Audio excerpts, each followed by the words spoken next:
Assalamu alaikum. Sizler menen Tuz Efirden Xitay menen söylöşөбүz. Keçe günü Xitayda uşul koronavirustun atası menen söylöштүm. Koronavirustun atasının aytışı boyunca Kırgızstanга балдызын жөнөтүптүр. Балдызынын telefon номери менен прямой эфирде söylöштүм. Анда балдызы менен болгон маек менен сиздер менен байланышайын.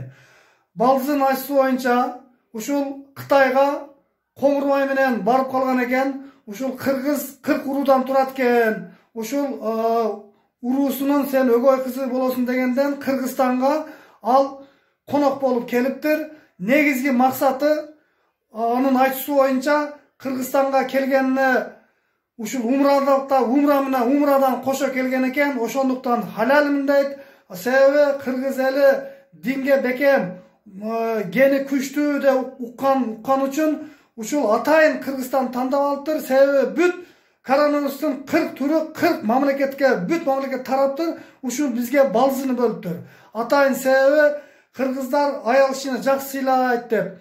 Негизги максаты ушул кымыз ичип кетүү экен, конок болуп кетүү экен.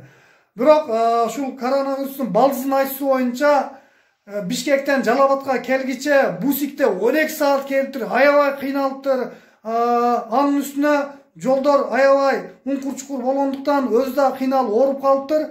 Ушул кире бериште Жалалабадка киргенде медицина кызматкерлери жана органдар аябай катуу иштеп атыптыр. Таможнядан киргизбей атат. Пропускаң жок дегенден кире албай уялып турам. Сураныч, мени киргизип коюңуздар.